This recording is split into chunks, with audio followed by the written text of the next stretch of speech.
So we tried to let people design their own, give them the tools to design the kind of place they wanted. So you've probably used StreetMix or heard about it. So we, to the people in the neighborhood, they just hadn't, they're not planners. But we showed them that they could design their own, the street they wanted, just dragging and dropping on a free website. So I think that was very helpful because it let them start asking questions at those community meetings that they might not have asked if they weren't able to do those tools. The other thing we did was that study that came up with that horrible boulevard cost a couple $1 million. And I wish I had been able to get some of that money, but I wasn't. But so what we did was after that, they moved to the EIS phase, environmental impact statement phase, which they're in now. And we said, there's so many tools you can use. So we just suggested to them that they use some of the tools available. Like, I don't know how to run this program, but engineers should. There's a software now where you can literally model the intersections at different widths and have animations that show them. I'm like, can you please just do this? I know it's going to cost $20,000 or $30,000, but like, it'll be very enlightening for people, and you can test different scenarios rather than sort of giving them plans that they can't read in a 300-page environmental impact statement. So we tried to get them to be a little more engaged and use the technology that's available just to show people how that might work. So they make the decision this summer whether to rebuild or to do a boulevard. And the discussion has really shifted. It looks like it's going to be a boulevard. It's just how that boulevard looks and what connections it makes. It turns out also you can do origin and destination studies with a cell phone now. Before they used to have people counting or they'd put that rubber strip down. But it's much better when you can use cell phone towers, which is kind of creepy, a little bit NSA-like, but what it does is it lets you see where people are, not just when people cross and how many, but where they end. And it turns out that 80% of the people that use that part of, the elevated part of Interstate 81 are going to the city, which gave a lot of credence to the idea of a boulevard. Because there's already a bypass around the city that was built later. So some of those things are actually helping. The technological tools we have now are really helping drive the debate. So placemaking, this is a little bit of a cautionary tale, I would say. I mean, as architecture students, I'm sure you've seen lots of design build projects, and this is one of those instances of the one-off project, but I think it's pretty cool. The architecture school sponsored a competition to build the most efficient, low-cost housing, and this is in that same neighborhood where movement on Main is happening, a relatively low census tract. So the city owns some parcels. Cook plus Fox, a firm called Onion Flats, and a firm called Della Valle Bernheimer won, and the houses got built. The brief was build a house, an energy efficient house, for $150,000. And so this is the Cook plus Fox house. It's called Live Work Home. The engineering school actually got a grant to embed all three houses with lots and lots of sensors. So you can actually go online and see like how much the water flow is, the electricity. You can see all of the performance measures for that because this one was LEED Platinum. This one was a passive house, the first passive house in Syracuse, and this one was net zero. And I think the cautionary tale is that they cost much more than $150,000 to build at the end of the day. But also, in this neighborhood, the average house sells for about $50,000, $40,000 to $50,000. So they appraised at 60,000. And after a lot of doing, they sold for 80,000. But I think for the neighborhood, it provided, kind of positive momentum.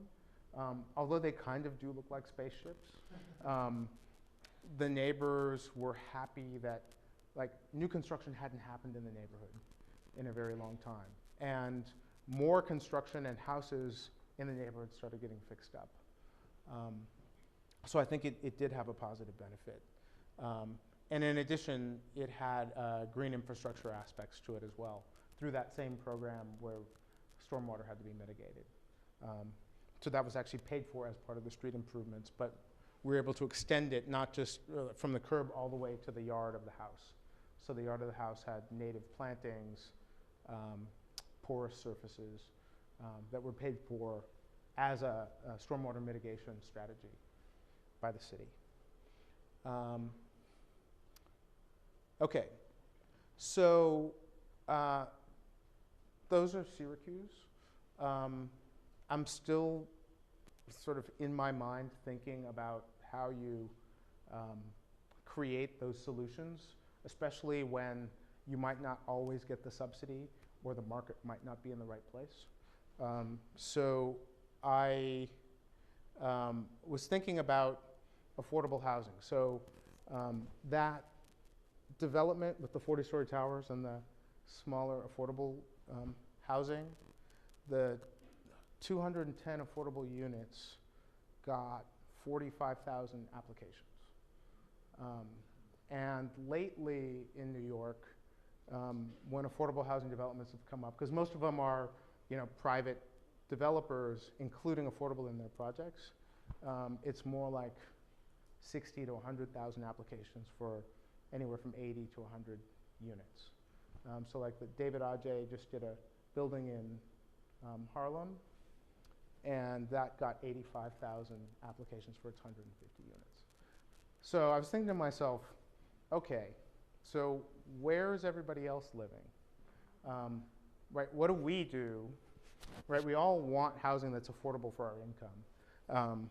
So what are the 148,000 people that don't get the housing do? Drive to qualify, double up, build illegal structures. You do what you can. And I was thinking about also just how I've lived. 6-story walk up, no elevator, illegal loft, sorry, landlord.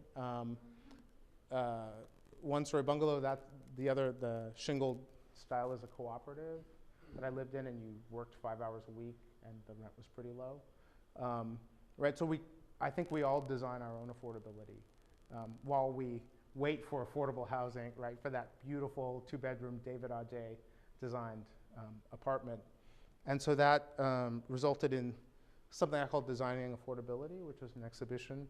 And there are really no answers, but I just kind of asked a lot of questions in the exhibition about how we can reduce the cost of housing or live differently or deploy technology. So there are 23 projects from all over the world that demonstrate potentially how that's done. Some of them are one-off, some of them are visionary. They're from all over the world, the majority from the US. But this show for me was a way to try to think through how you might tackle some of those issues with a symposium that brought people together to talk about the issue as well. So the 23 projects, some were informal settlements, some were 3D printing of buildings. Larry Sass at MIT has been experimenting with that for a number of years now.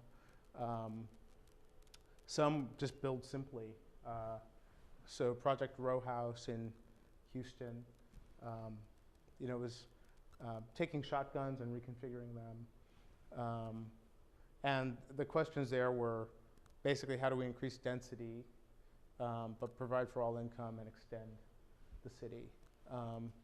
So leveraging land was one of the projects, or sort of one of the categories. backyard cottages, accessory dwelling units. There are a number of really innovative ways to do that, but you also need a policy change. So Portland, Austin, the San Francisco Bay Area has allowed people in single-family neighborhoods to do that. And what's interesting, especially in the Bay Area, is they thought that the people in the big houses building the small houses would rent them out. And most of them are elderly, and they're moving into the small cottage and renting out the big house for a fortune. So that was a kind of surprising, well, for me, a surprising turn. In New York, the New York Public Library System, the Brooklyn Public Library System, had a one-story building from the 40s, and it sold the land to a developer who agreed to rebuild a high-tech new library branch in exchange for building a 20-story tower, but he's also building 120 units of affordable housing off-site. Because that there are a lot of neighborhoods with one-story libraries that are always striving to get more funding. So they realized selling the air rights to their library could actually get them the new library and also get the city affordable housing. Some were just rethinking existing sites, reimagining public housing. So in France, they're looking at cladding, recladding, and rethinking existing public housing towers. In this country, we've been tearing them down and building, kind of redeveloping them. They're there for $50,000 a unit, the equivalent of $50,000 US a unit, completely redoing the unit, but leaving the housing intact.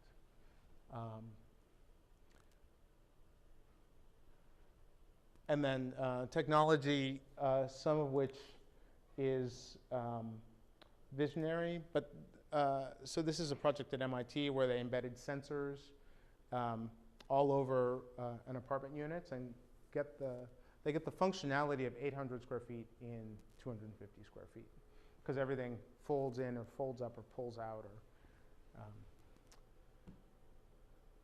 Or the one on the end is the world's tallest passive structure, which passive is kind of LEED plus plus plus. It's a German standard, and it reduces energy cost by 80% over LEED. And then modular construction, which actually isn't usually cheaper, but it's everybody's hope. So maybe one day it will be. Incremental housing, and then rethinking home. So co-housing, that's called an entrepreneur house, which has a flexible first floor for either extended family or for a home-based business. And then that's using parking lots for temporary housing on the left. And then building simply.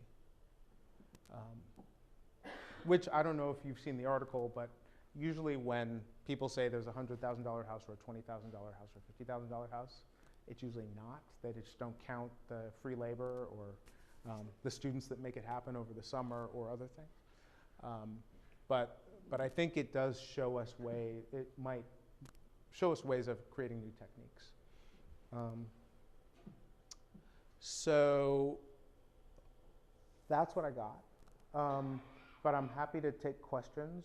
I think the only other thing I wanted to talk about was I do think it's important that we all learn how to code because they're going to take us over if we don't get up to their level, the coders. Think about taxi drivers. But one thing I really like, and I don't know if you've seen this, is just as a way of explaining sort of how housing works to communities. This is something that we use in New York, but it's actually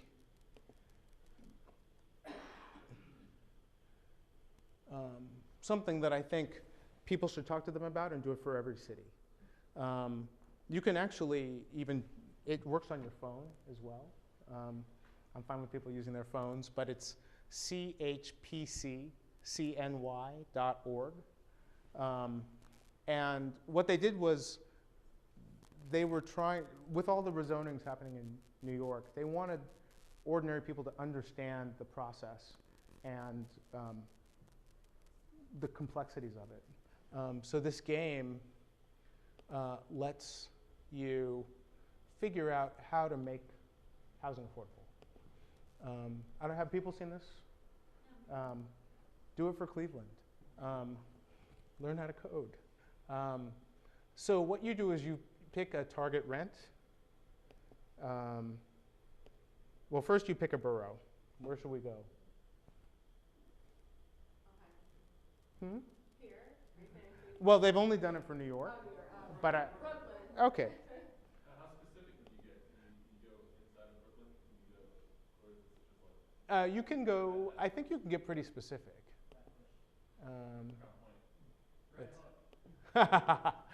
Somebody's been to New York lately. So let's see.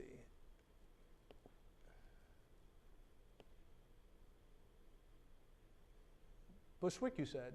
Okay.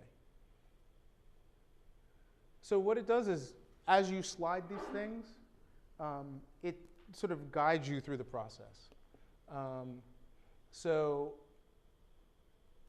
what do you want to pay for rent? Okay, what do you really want to, I'm sorry.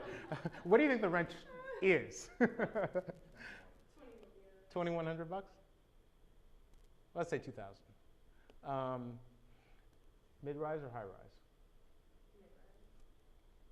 So here comes the hard part.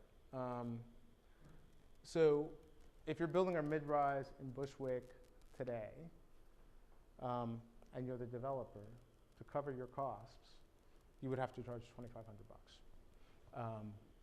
But we're not done yet because do you want to pay people a living wage or not?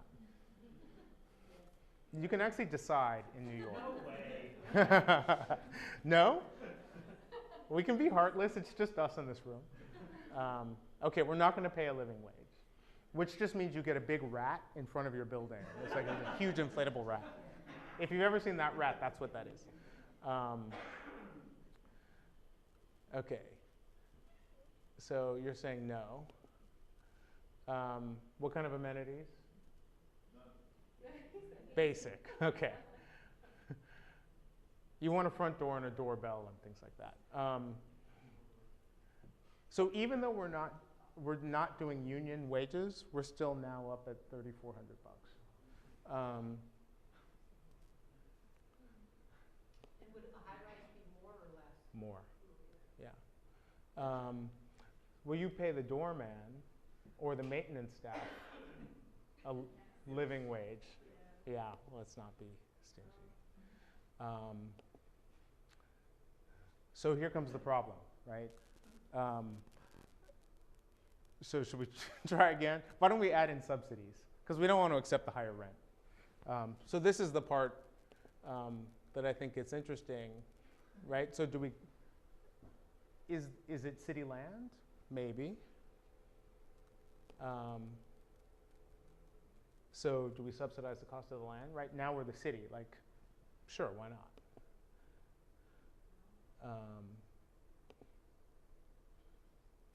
But we're still not there. Tax abatement? Yeah. Why not?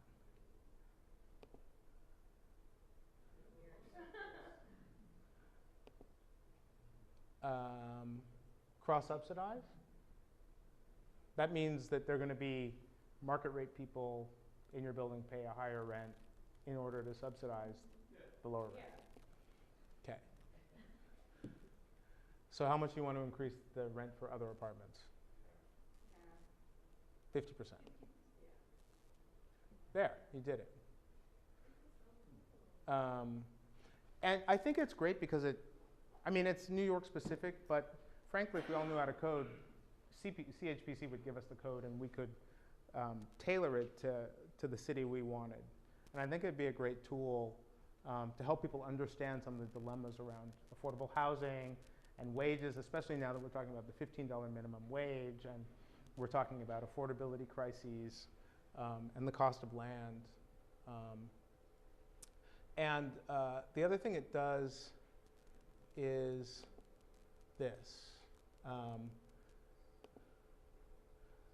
So we did it. Congratulations, everybody. But then it also gives you, and this might be hard to read, a little spreadsheet about what you did and what the costs are at the end. So I think it's a good tool, but I think like the expressway or incarceration or affordability, having those tools that are legible to wider groups. I do like the post-it method, but I think like to be able to engage people and have people go off and be able to do this stuff by themselves and come back and ask different kinds of questions is a good way to do it. So I'm happy to take questions. Yes? I'm like really grateful to be here. I grew up in the foster care system, and so for me, listening to your philosophy and wishing that I can like put you in my purse and take you everywhere is a How go. big's your It's purse? kind of big. Oh, It's okay. kinda big. I went to Cleveland State because I needed a place to live. So most kids who age out of foster care, 36% of them actually go to prison. 71% are moms before their 21st birthday, and only 2% graduate from college. Wow. And it took me 7 years to finish my undergrad because housing was always a challenge for me during college breaks. And so I've been on this mission to get people engaged in looking at the foster care population because they're living a lifetime of poverty after they age out of foster care. They are the people who have the incarceration challenges. The human trafficking rate is mind-boggling. 60% of the cases in 2013 were kids who aged out of foster care or group homes. Wow. And so living in Cleveland and trying to engage people who have the money, the means, the intellect, who knows development, my undergrad is in social work, has been quite a challenge because foster care isn't on the mainstream, even though it costs $300,000 over time to take care of an aged out foster youth. So it doesn't matter if you're a Democrat or Republican, you're paying for them. Yeah. And so these concepts that you have, I would love to see how that could work or how I could articulate better to people why it's imperative to have them in mixed income units. When you age out of foster care here, you have priority housing and low income housing. Ah. And so if you're with like-minded people, you probably won't gain anything in that respect. And so how could I do that? I mean, I don't have all this, you know, this was awesome. You touched on emotion, you had statistics, you had all this stuff that I don't have. And it's been quite a challenge to engage stakeholders to care about this population. Yeah. You know, unfortunately, it takes a lot of partners. Like the project for people coming out of prison to get housing and have that be integrated.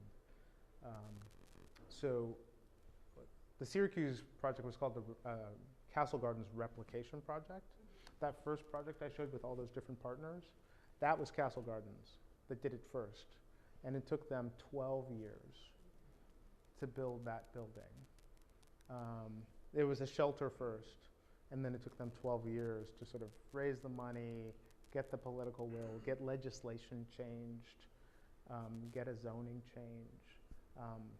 And it took, it probably took many more partners. That was just those are the partners for the financing of that building. But if you looked at everybody, it would be a lot because they had to go to the state legislature for a number of things. So I think it is tough, but I think those, so the way that worked is I think the way it can work for many things, right? I mean, it's the argument they made. It's that people are being reincarcerated. The rate at Castle Gardens of reincarceration, 0 over 10 years. So if that's not like how much money, well, how many lives did that save, but also how much money did that save? So I think being able to make those arguments is important, and you can make it for just about anything. Whether it be foster care, whether it be health care, whether it be, obesity rates.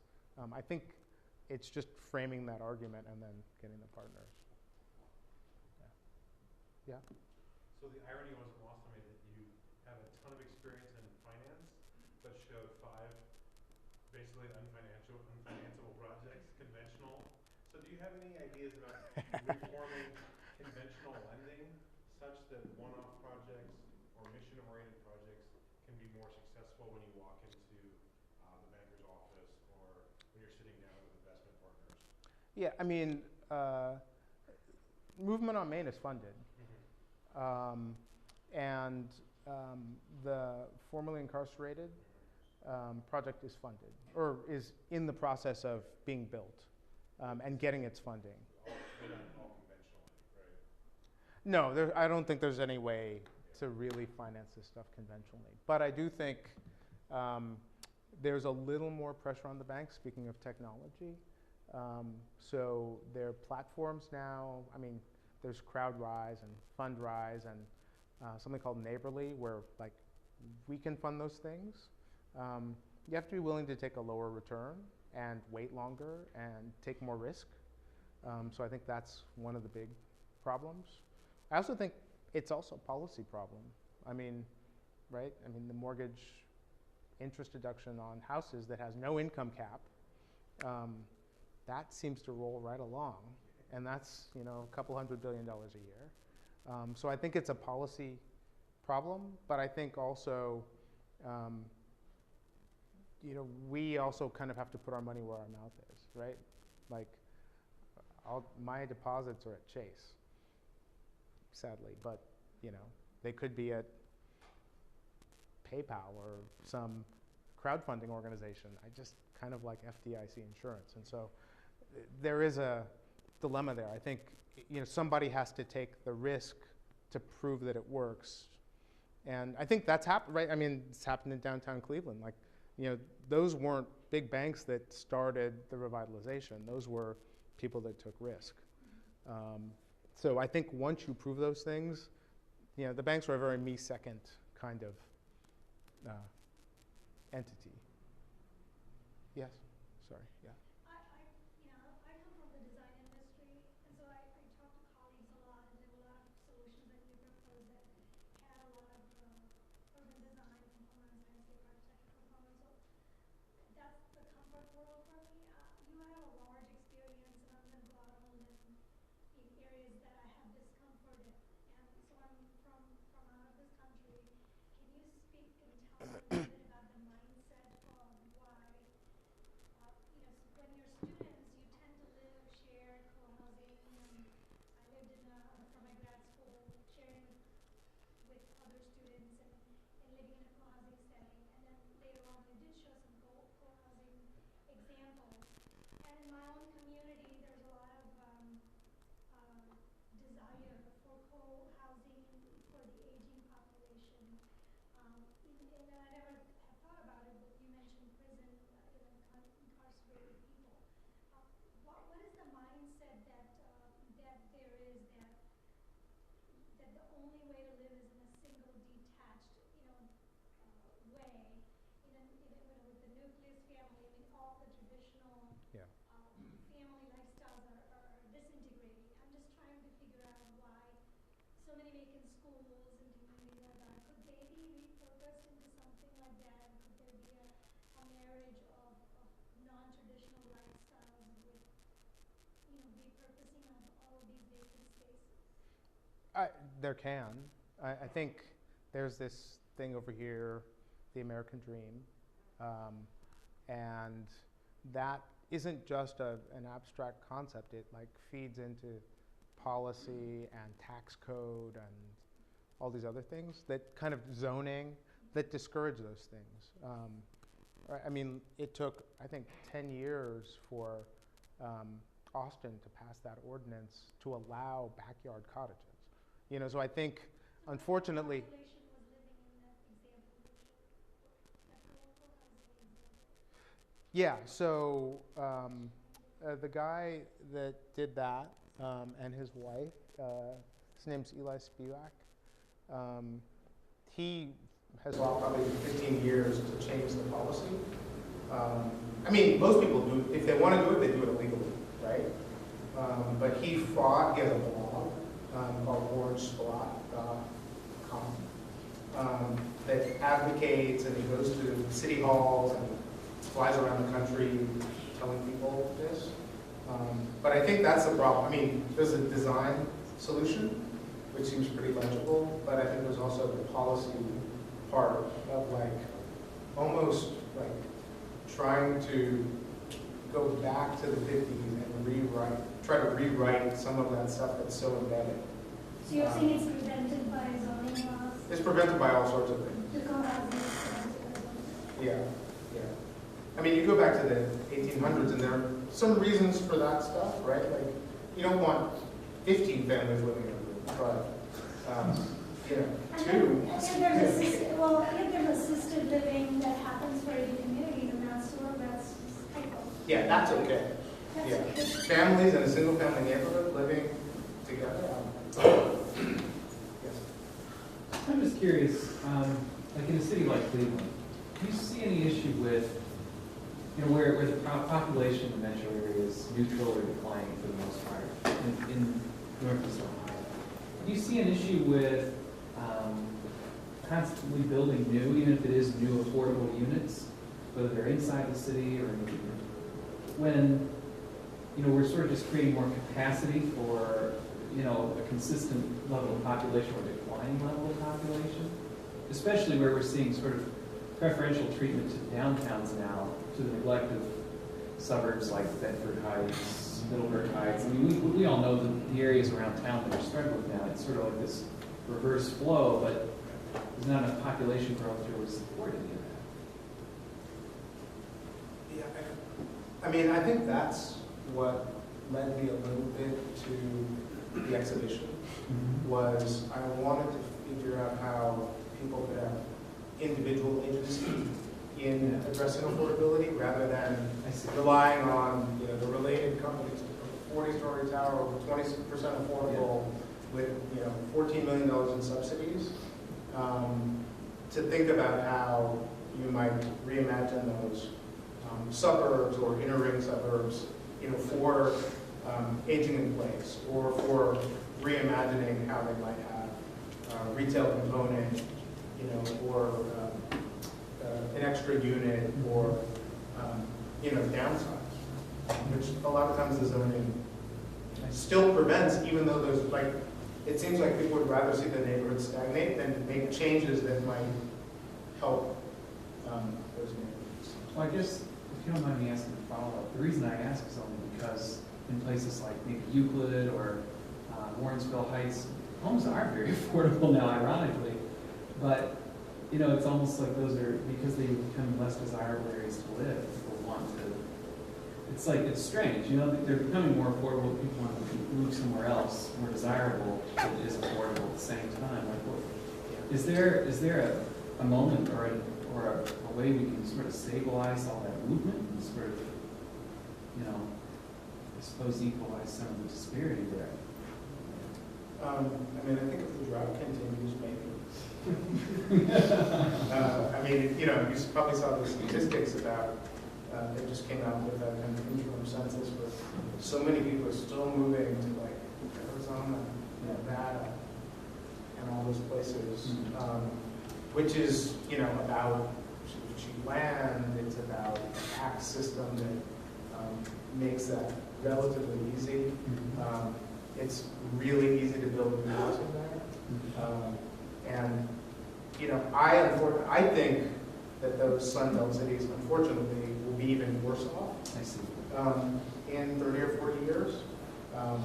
Because, you know, you've been out there probably, you see just subdivisions as far as the eye can see, and new infrastructure, which, like our infrastructure on this coast, or this lake, will, you know, will need the same kinds of repairs that won't have the tax base, but won't benefit from the legacy infrastructure and historic fabric and a real downtown.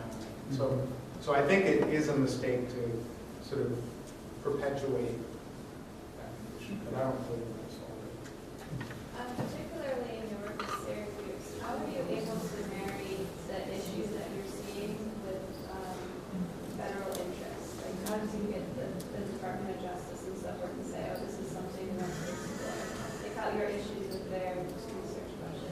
Yeah, me, I just jumped on that train. I didn't start it, I wasn't driving it. I was in the booth. So when I was at Deutsche Bank, we were a funder of the Castle Gardens project in New York. And it just so happened that Syracuse was selected to replicate that program as I was working there. So that took a lot of work of advocates, advocates in prisons, nonprofits, and actually really sympathetic judges that were sick of seeing the same people cycle through the system. And it was, that program started with Janet like way back. And it took a while for it. And then it went dormant during this year. And then Eric Holder considered that forever. So, I mean, yes, so much of that stuff is also about political cycles. Which it shouldn't be, because it is about actually making people's lives better. I wish I could say I went to the Department of Justice in Did you see DC. like the Syracuse, their actual government, like their leadership, or was it more so the foundations, or who's the advocate? The advocate was really an organization called the Center for Community Alternatives. They do alternatives to incarceration, and they do criminal justice reform.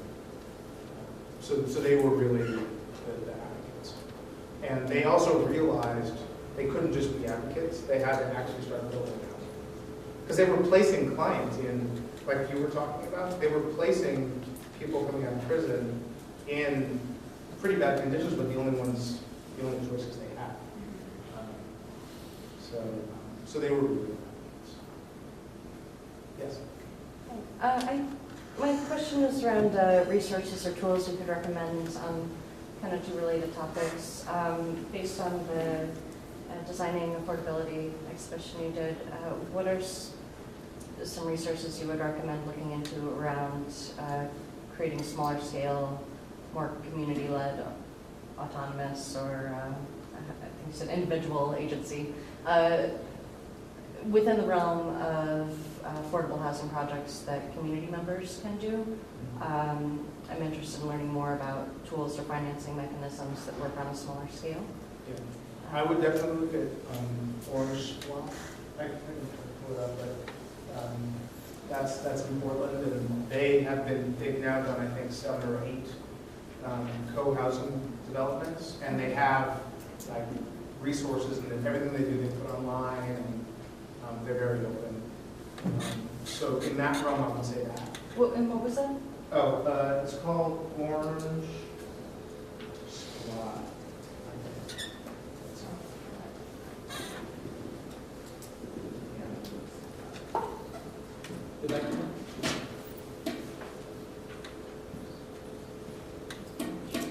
Orange Swamp, yeah. And he has links to other things, not just co-housing, but sort of other policy measures where people can try to, either financing mechanisms or policy mechanisms to try to actually change their communities, make housing more affordable. And then kind of the follow-up, if I may, was I've worked for some nonprofit development corporations where affordable housing development is encouraged when it is explicitly a path towards market rate or market-led housing redevelopment. And I'm wondering,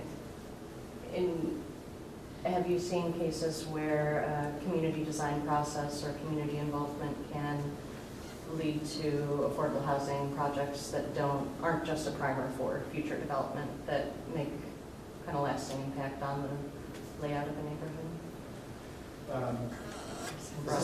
Is the camera still? I think, having been in that world, affordable housing is an industry that, like any other industry, wants to self-perpetuate and wants to stay viable and wants to be profitable. And so I think the goal isn't always individual agency. It's get units done, foster community development, and I mean, I was guilty of this too. It's like, it's really great to go to ribbon cuttings, and it's really great to say to people, we do 100 units and 10,000 applications. But it's also kind of sad because you're not solving any affordable housing crisis. And the people that live there are never going to leave because once you leave, like, what, are you going to go back to the lottery? So I think there's definitely a place for affordable housing the way we do it. But I think there has to be that other thing as well, where we can figure out ways to create our affordability. I have a comment and a question. So in my neighborhood, fully rehab houses sell for the mid-60s, 5,000, and rents like $500, $600 a month. So the issue of maintenance is huge because you can't maintain a building for that kind of rent. They're thinking about the back house could be a problem as well, and really having it in the same envelope.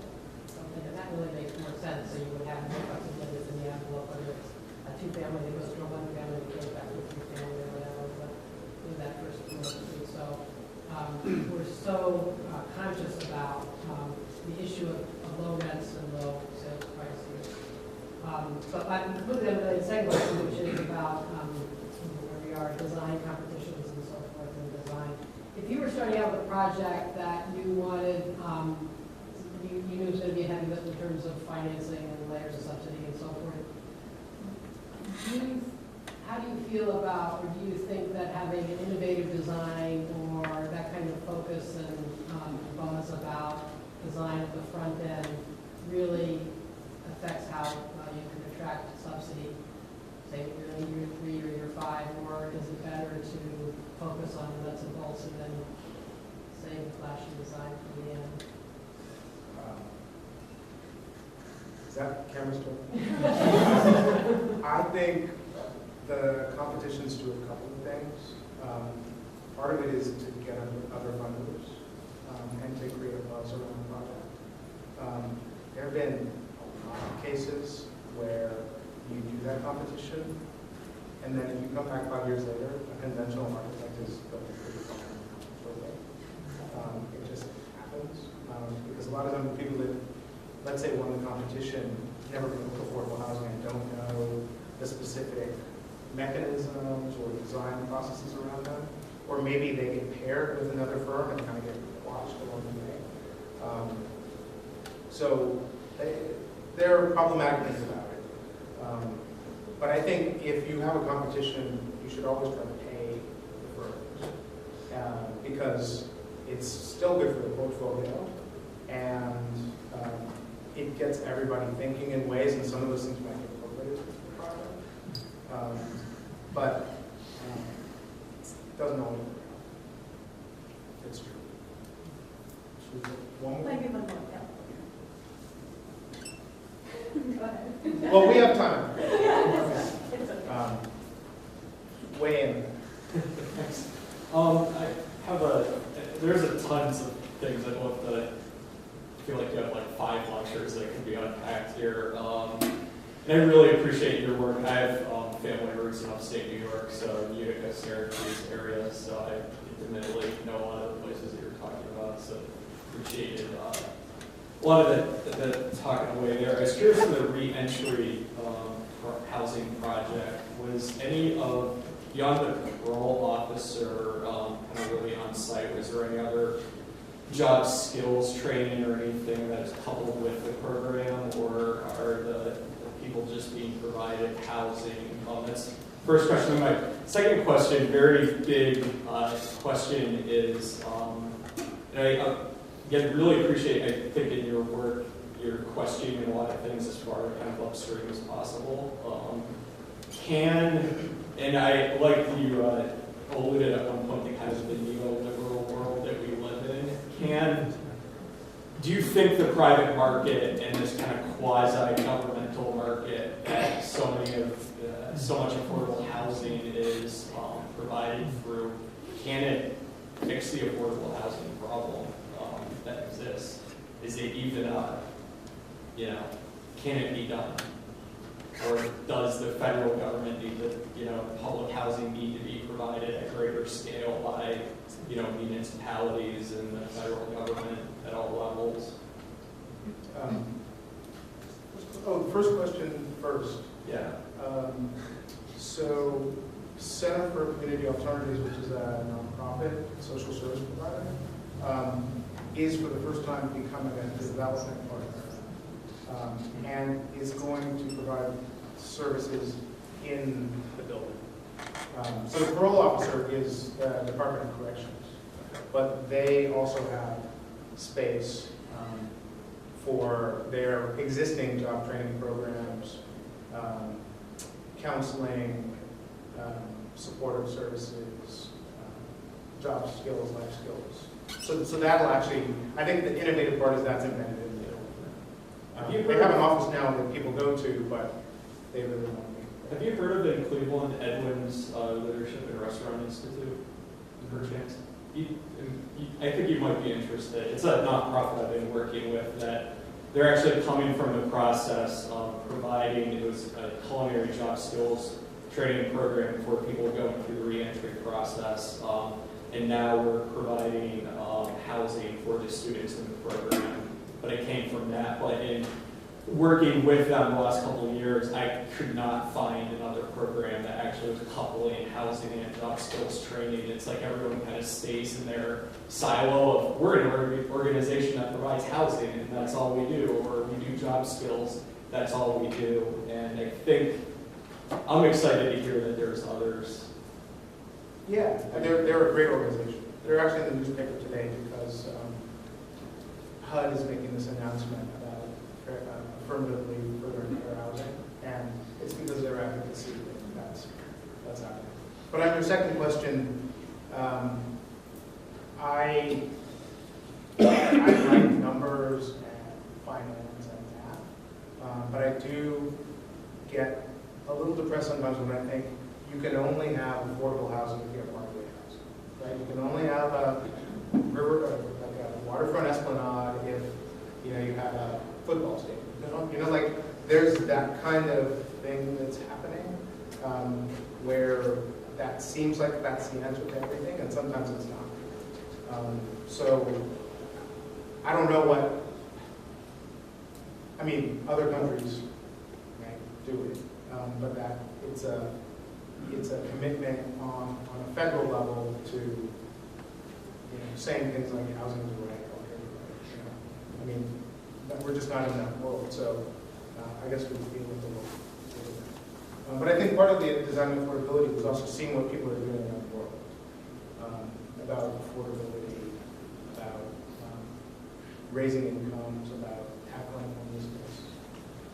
Because I felt like we weren't, like in my field, we weren't talking to people around the world about what they're doing. So I wanted to kind of learn what something international was. Well, I think with that, let's thank Marc for his speaking.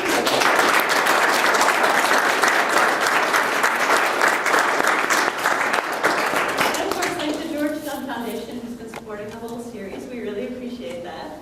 And then the next step in this work, for every one of these future city sessions, we are producing a small publication that captures ideas and best practices from our visiting experts and also locally. So if you're working on a project that you're interested in sharing with a wider audience, the call for proposals will go out in about a week. So make sure that you sign our mailing list if you're not already on it to get that call for proposals if you're interested. So thank you all for coming. We hope we'll see you at the next session this summer about senior housing and age-friendly cities. So thank you for coming.